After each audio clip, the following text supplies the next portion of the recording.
Well, guess that's the last time that we invite the Rob Zombie cosplayers to the bachelor party.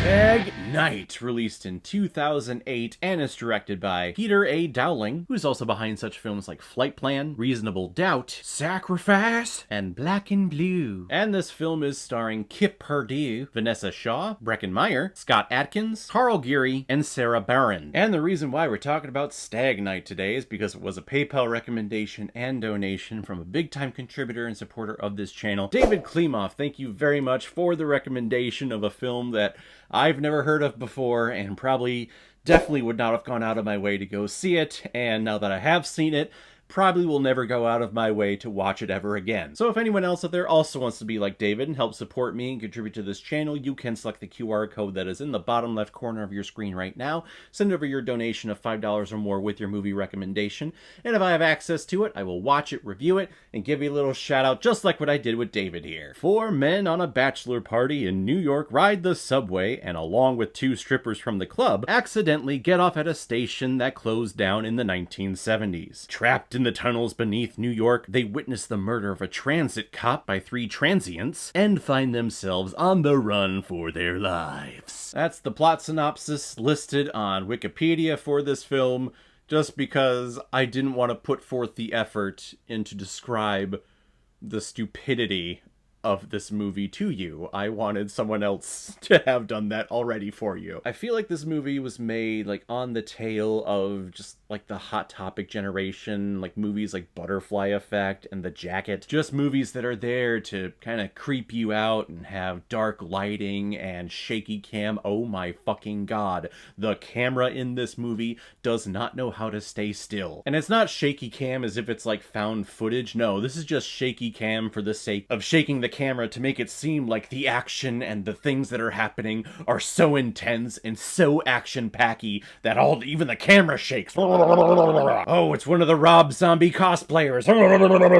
Every time they're on screen, we have some type of like Dutch angle, and if they creep out from around the shadows, or if one of the characters turn back around and they're right there, the camera just starts shaking, and they're coming at the camera like, as if they're working for one of those fake haunted houses, and the rule is, even though you're a monster or you're a zombie working for the event, you can't touch the customers who are walking through the house. That's basically who they are. They are those workers working a professional haunted house. That's what the Rob Zombie cosplayers are. And we really don't take any time to establish any of these characters off the bat. We have a bunch of wide angles and far away shots of this group of bachelors getting kicked out of a strip club for being too rowdy, which, I mean, right there, that's telling me, like, should I get behind these people?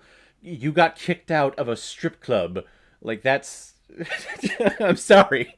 If you do that, you're a pretty shitty person. Strip clubs are not the best places to go to anyway in the first place, and here you are being kicked out of one because you are too much of a jerk. The main character, though, does get a call from his fiancée, who he's having the bachelor party because of, and we get the, oh, when you coming home, buddy? Oh, Mike, when you coming home? I miss you. Gosh, be careful. Your brother is such a hooligan. Just be careful with him, would ya? So, of course, you know, Mike's brother is just gonna do something stupid in here. Now that I think back to it, I don't think he did anything stupid. He just said a lot of crass things and was rude a lot of the time, but I don't think he did anything stupid, besides getting off of the subway at a stop that is clearly abandoned and clearly shut down, and the train conductor is...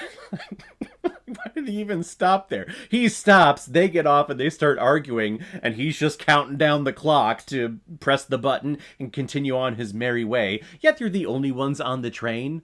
So, I don't know, if I'm the conductor and I see this is happening, I would look out the window and just say something like, hey guys, this is clearly an abandoned stop. Do you really want to wait here? Could have avoided this entire thing, and could have avoided all of the Rob Zombie killers that are lurking in the subway tunnels. But no, he is a devoted subway worker. He clicks the button and he carries on his way. So you know what? Good on him. He is a good New York City employee. And then what we get is another like 45 minutes of these idiot, young, maybe early 30s, late 20s people saying rude, stupid stuff to each other, and they're on the run from Rob Zombie cosplayers.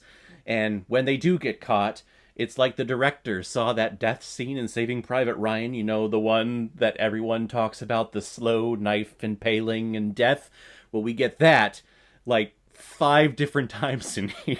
When someone gets stabbed, it's just a slow little and we watch the dude just slowly die, and we see their final moments in life. I know you like that scene, you probably watched it a lot. You don't need to put it in here like 4 or 5 times.